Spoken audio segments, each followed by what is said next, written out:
So maybe the speakers from this morning can join me here on stage, because otherwise it would be pretty boring to be here all by myself.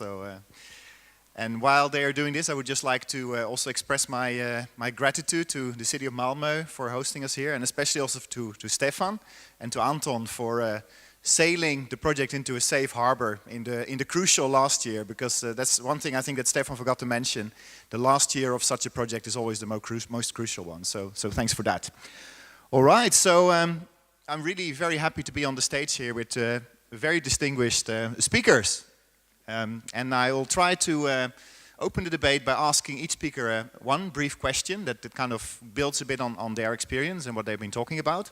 And as time is, as we see, running out, I would like to ask the speakers or the panelists to be short and brief, because that means that we also have a chance for another couple of rounds of hopefully provocative questions.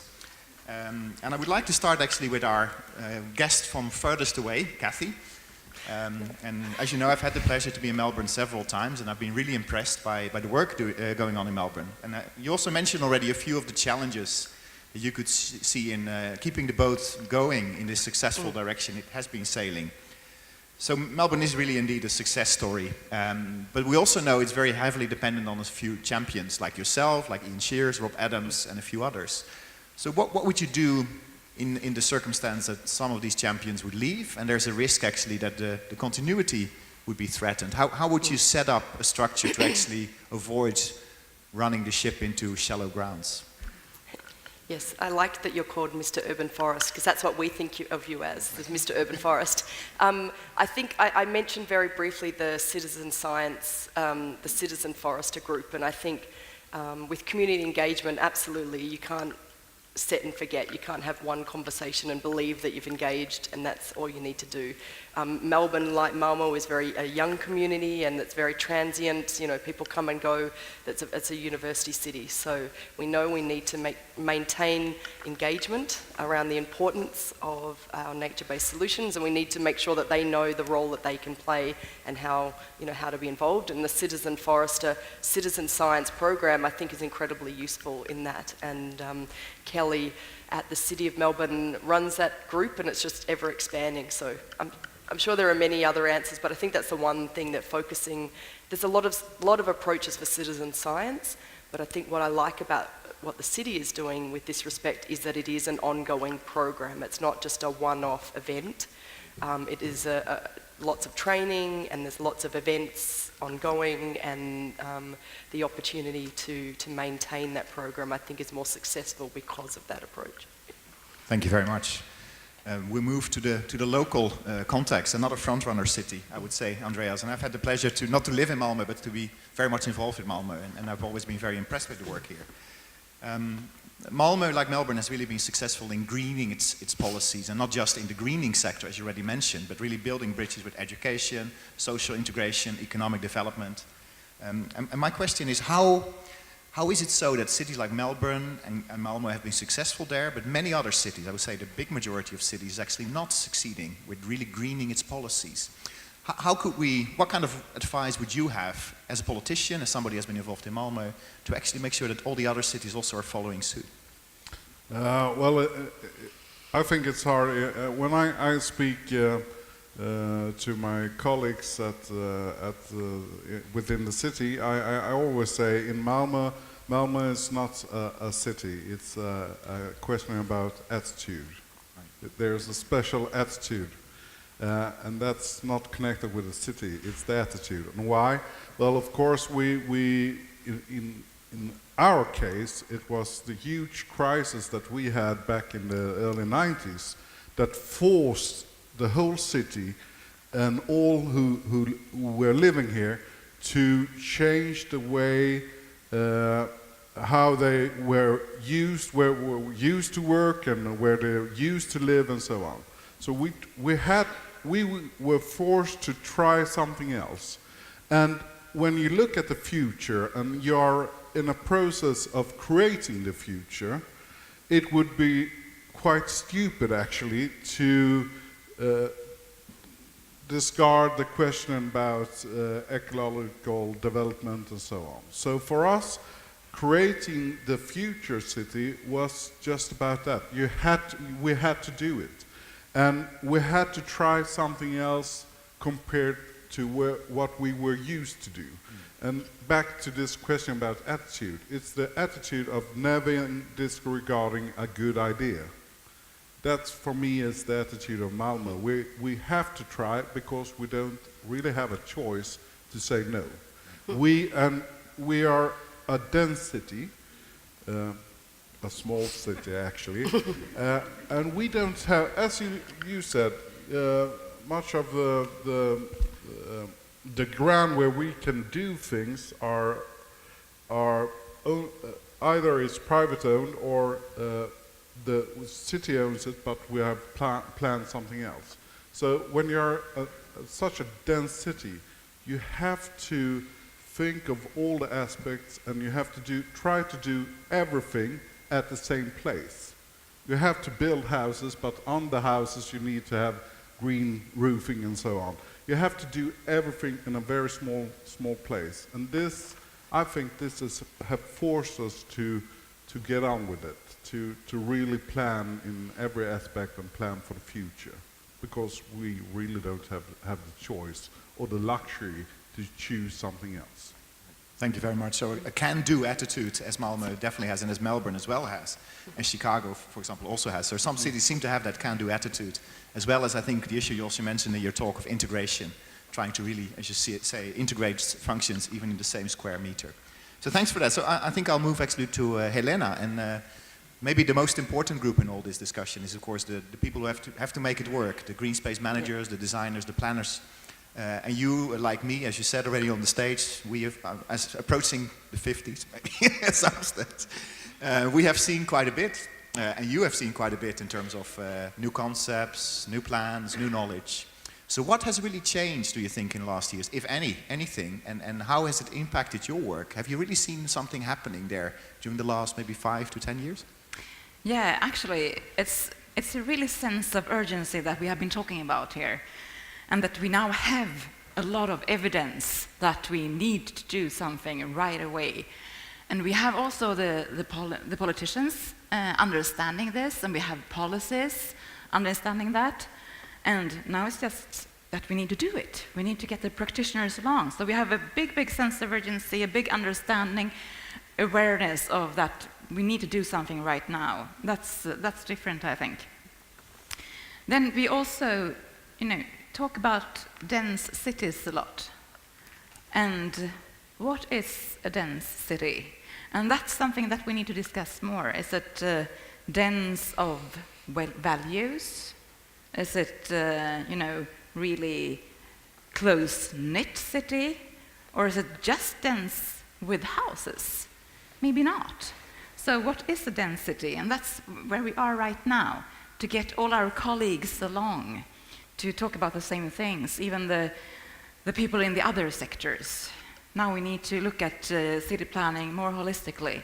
And we cannot, guard our interests. We need to really work together with all the other colleagues doing housing and trafficking and traffic. I think we got mobility. the point. Mobility and all of that stuff.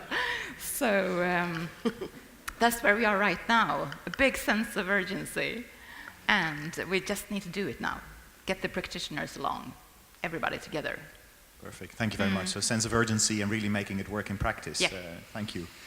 Then Maria, first of all, thank you very much for your support over the years, for the research we've been doing, as you already presented and has been acknowledged. I think you have been a major champion within the European Commission, bringing these topics forward, and it should not be forgotten, actually. This is really important, that we need champions also at that level.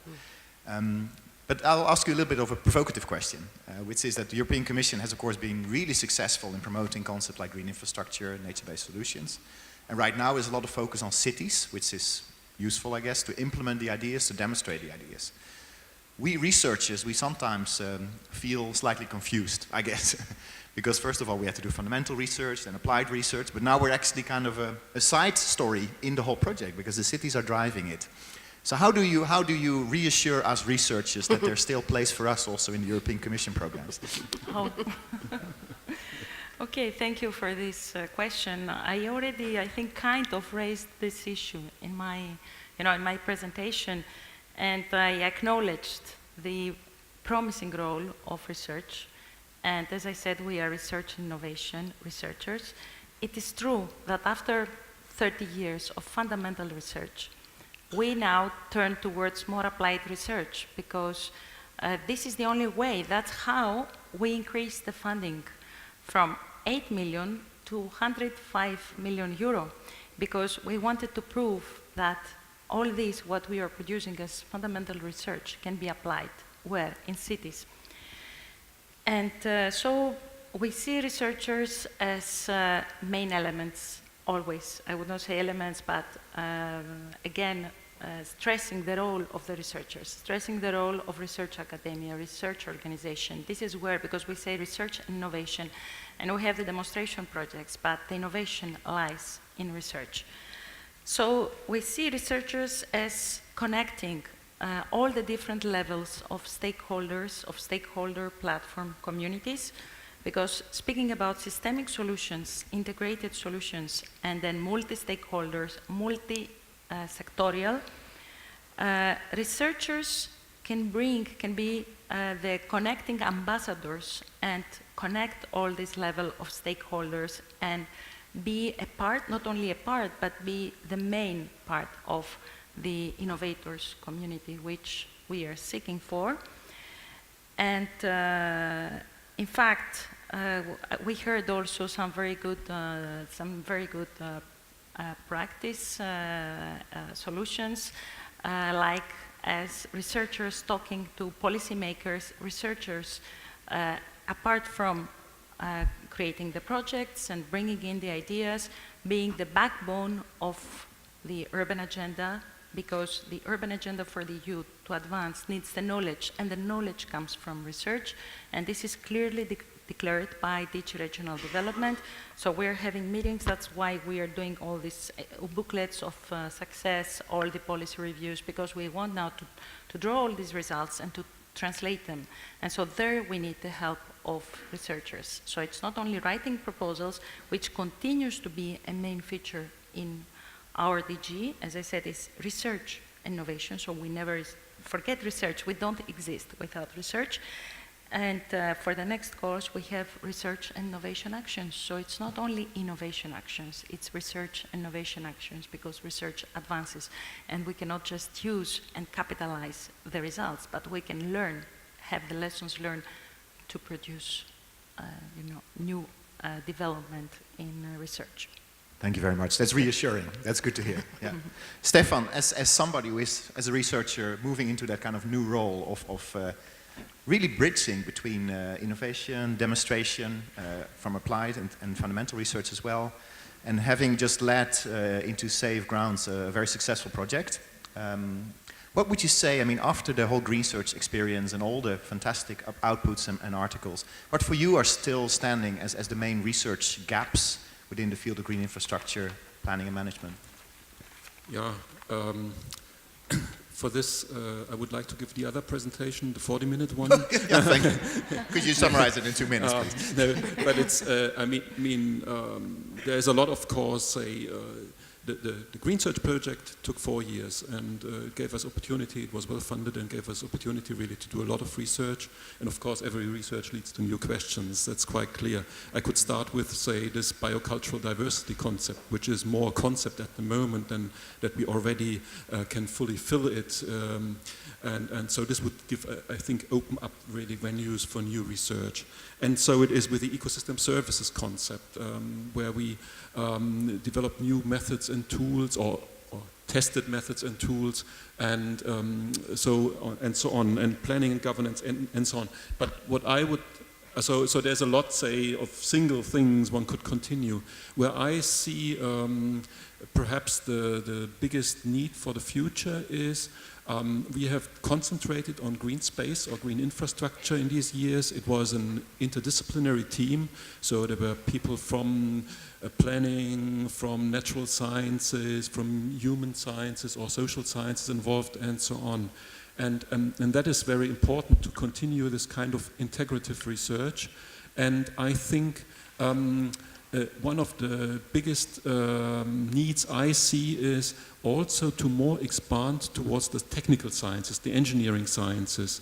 We have not yet really got into that so much.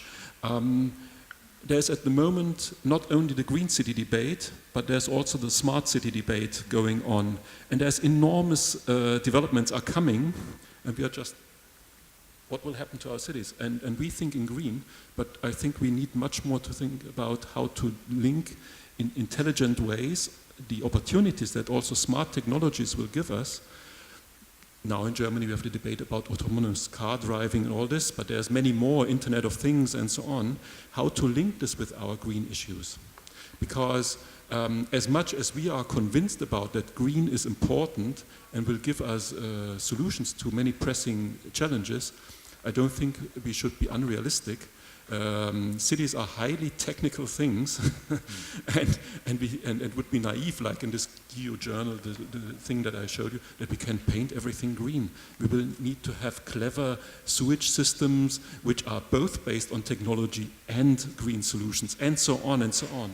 And of course, always to think about the human factor in this.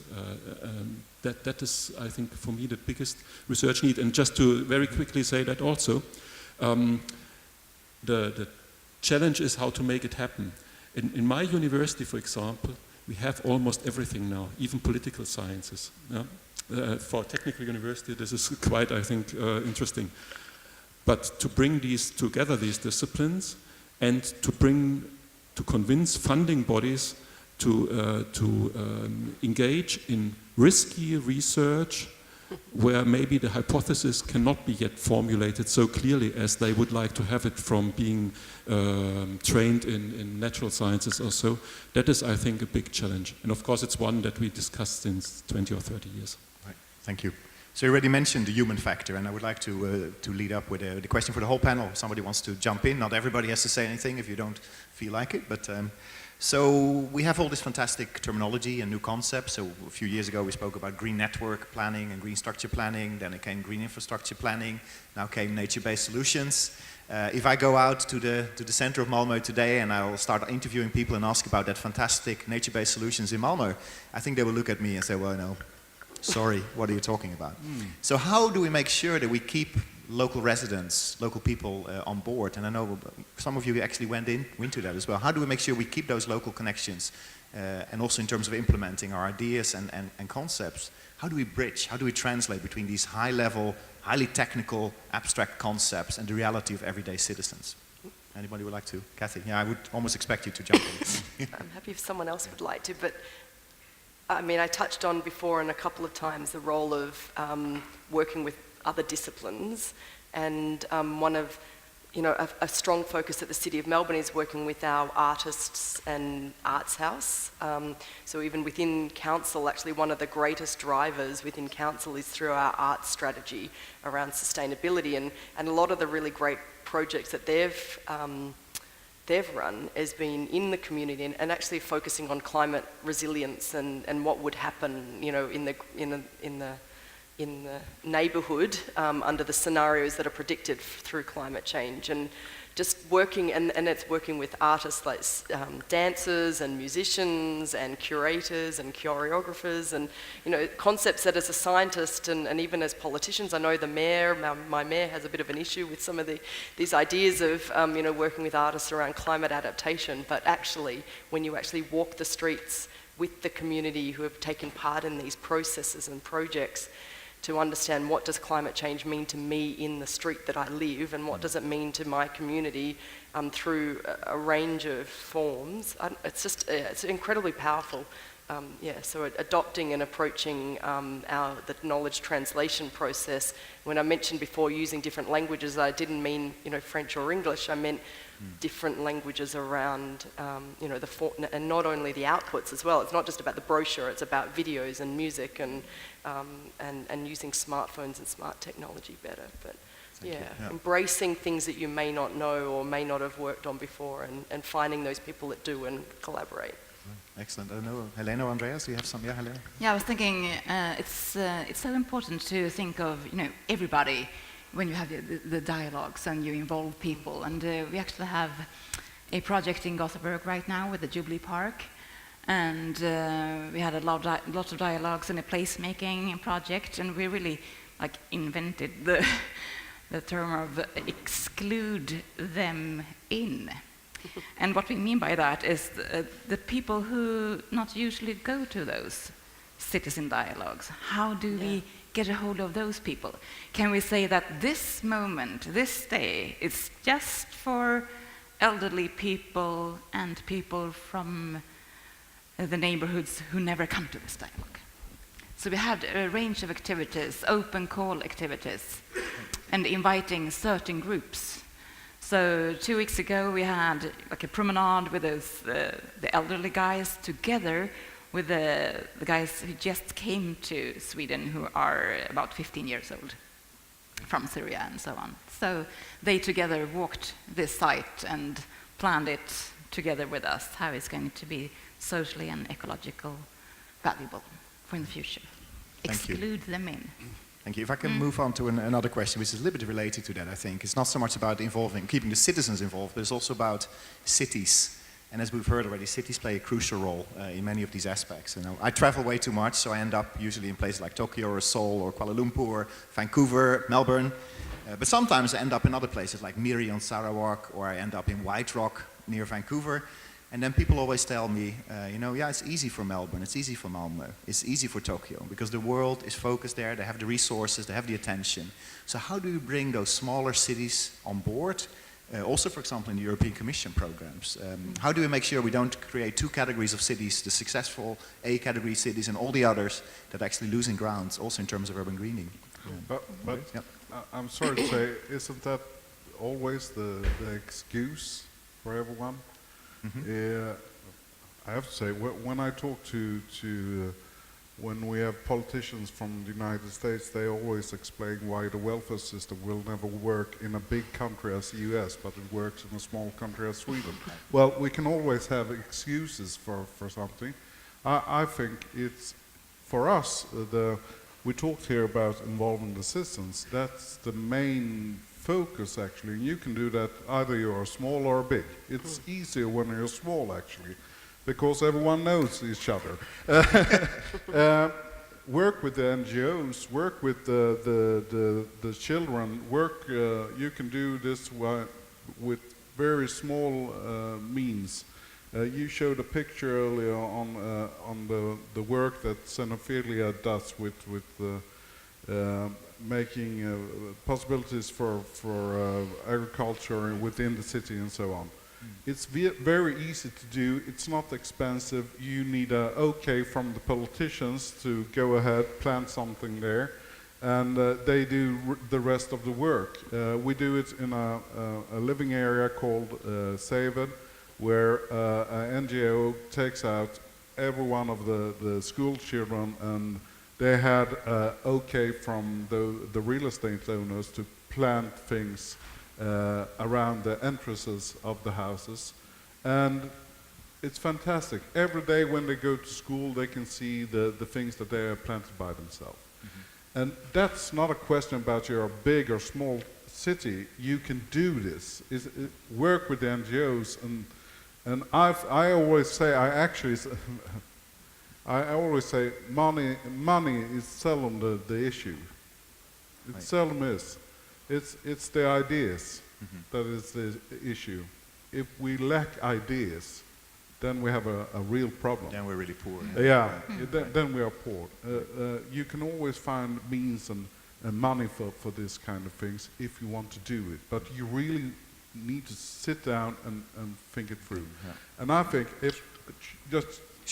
brief comment, I think that the biggest problem that we are facing now is the segregation of the city, that we can see that this development, it goes along with the students and some of the parts of the city. But we have areas in Malmö where the life expectancies is the differences in life expectancy is 7 years. Right. Wow. Where I live compared to the other area, just a street away, they are expected to die 7 years old, earlier than I am.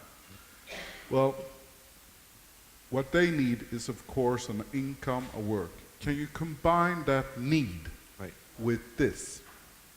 Then you get social and environmental sustainability. And this is our huge task for the future. Can we involve the parents and meet their needs with this?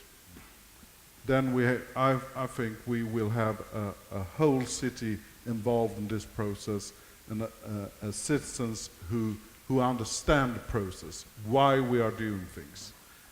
And let's be honest, some of the citizens today don't understand why we prioritize this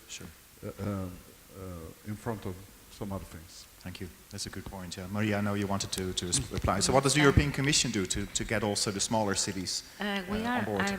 I really fully agree with the points Andreas said. This is what we also adopt as approach. But I have to say that it was not difficult to bring along the medium-sized and small-sized cities.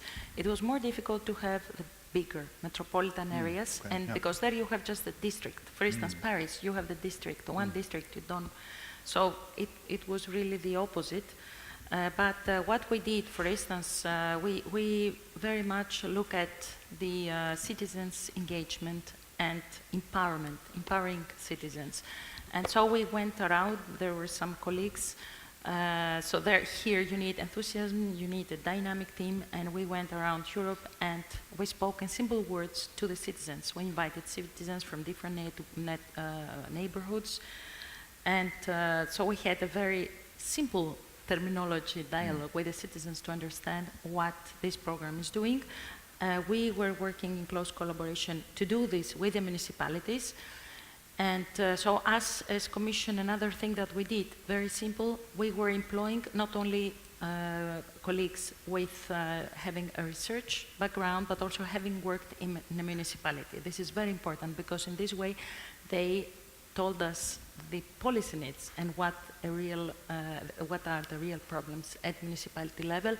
And that's what also we encourage, that for municipalities we need to see there a researcher working in a municipality to be able to translate these needs. But we are along the same line with the city of Malmö. I have to say that it's a very advanced city for smart and sustainable green initiatives, as Anton said also. Thank you, thank you. Now again, to be a bit provocative, here we're sitting on the stage with 5 people from rather privileged circumstances. We come from cities that are functioning very well, that are planned pretty well in most cases. But we know, of course, also 80% of the new urban population growth will take place in Africa and Asia, where we have tremendous challenges. A city like Lagos is exploding from its seams, and it's the same in Southeast Asian cities. So what can we do with our knowledge and the things that we know, and especially Green Search, for example, has done, the case studies from Malmö and Melbourne, etc. What can we do to help cities in the developing world, and especially in those rapidly urbanizing, chaotically urbanizing places? I know, Stephan, this is a topic close to your heart, so maybe you want to start. Yes, it is. Because I have been involved in one EU-funded project that was specifically dealing about sub-Saharan cities in Africa. And so that was, for me, a first-time impression, so to say. Well, simply, I would say very important is not to forget them and to think about allocating sufficient funding to do well-conceived research projects in, for instance, Africa, but also other cities of the developing world. And to think very hard before we do this kind of projects, how to do it. The conditions are so different in all respects, from how the administration is set up, the political situation, how the cities develop, that we cannot believe that we can just go there and do research like we do it in Europe. It needs a long breath. We need to really have long-term projects. So 5 to 10 years or so to develop something, develop capacity in particular in these places, also learn to know them. We need 1 to 2 years as European scientists just to get there and start to understand a little bit what it's all about. and things like that. So it's different type of research, and we need to develop solutions, if we want to speak about nature-based solutions also, that are really contextualized. It's simply we cannot talk about. It was so funny in this project I was before. So we had some research group and they came to Dar es Salaam or so, and they started to talk about roof greening or so. And I found it very. I mean, if you see the roofs, then you know that this is a hard task, really. So we need to open up our minds and get really trained for working with these cities, and both at the we need to have. We need to help them strengthen also, but also like in our cities, the strategic level, because that is very much missing. And what are good strategic decisions in a city that grows with 5% population every year or so? Because you cannot make a master plan there. It's impossible. Or you can make it, but it's never going to happen. And at the same time, also coming from bottom up and seeing what are local groups or so you can work with, and strengthen their capacity and help them solve pressing issues in their little neighborhood. Build on local knowledge as well. Yeah. But the long-term commitment, that's very important, I think. Great. Cathy, I know that Melbourne has taken quite some responsibility in Australia to kind of communicate your best practices, and you've written reports and so. Have you done anything beyond Australia as well? Certainly. The way that I was going to answer your question, and maybe it was about the commitment that the City of Melbourne has to networks like ICLEI and C40 and the Resilient Cities Network. The reason why I have spent hundreds of hours and my own money involved in ICLEI at the UN, fighting for the role and the recognition of cities at the UN process. It's not about the City of Melbourne. It's not about the City of Paris.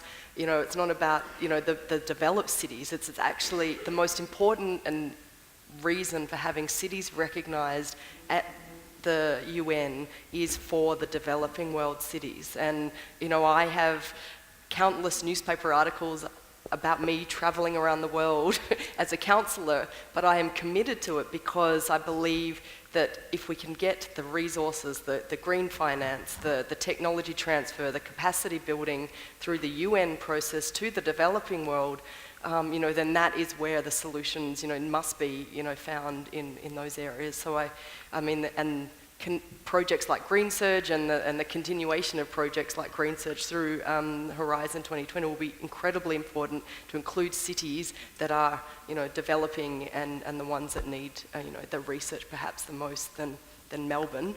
We don't need those resources. So I guess the point is that we're connected and we're committed because of the importance of transferring this information, but also the resources to cities that need it more.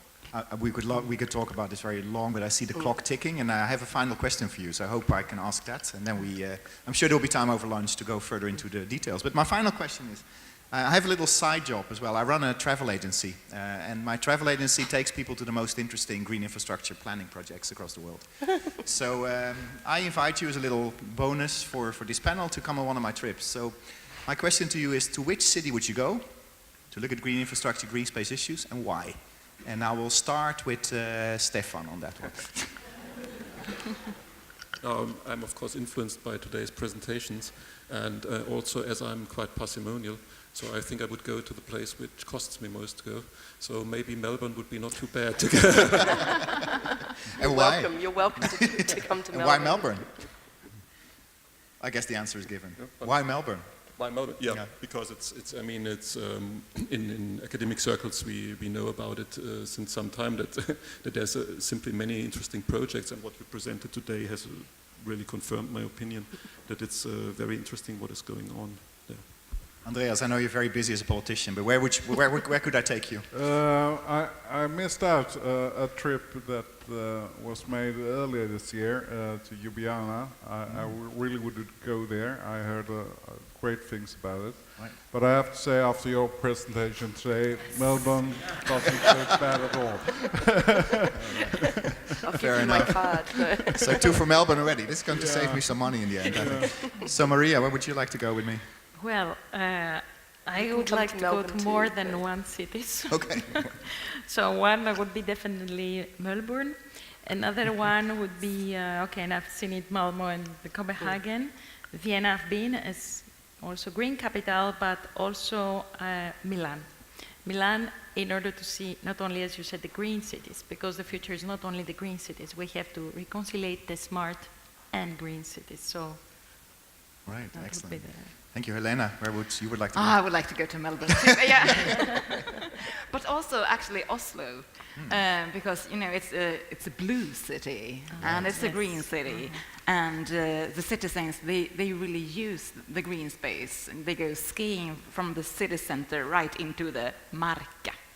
So that's very interesting how they use the green space both winter and summer. Right. I think. Good point. Yeah. Well, Cathy, I guess you're not going to Melbourne. So where would you like to go? I can't pronounce it, but if you want to go to a city that will inspire you to be bold and innovative, South Korea, Seoul, Seoul the is- transformation of the highway into a river, and an amazing, not only oasis, we've all seen the pictures, but Seoul and many Asian cities are being very bold and very innovative with respect to green infrastructure, but that particular, unearthed highway river through central Seoul is a place to go to be inspired. And I know that I go there and go, I really need to lift my game, because it's, that's where the inspiration is found. It's pretty And in bold, 10 yeah. years, I think we will go to Albania. Could to well be. Tirana, because they're working a lot with their parks right now. They have a very green mayor in Yeah, Tirana. exactly. That's great. Yeah. Thanks. Yeah, I was in Seoul last week, and I can just confirm it's fantastic. It's really impressive. I think I spent the last summer in Seoul. Okay, great. 2 months in Seoul of private reasons, but I think they have a little bit more to do, much more green. Yes. It's too hard now. Yeah. Yeah. But they're on the way. I really want to say that. Yeah. Right, excellent. So, and I know that Melbourne is usually winning this competition of livable cities, but actually the number 2 on the list is not a bad city either. So everybody very welcome to Vancouver as well. Yes. I would say at some stage. Yeah. So, and finally, we'd like to also acknowledge on behalf of Maria and myself, Anton Stahl Olofsson, who has done a great job on the project. We should not forget him on the Green Search project. And I'll bring you all back now to Malmö, and we land on Malmö, and I know there will be a little present for all of you from Malmö. Rooftop bee honey. Is that correct, Tim? So that'll be it. Thank you very much for your contribution. Thank you. Thank you.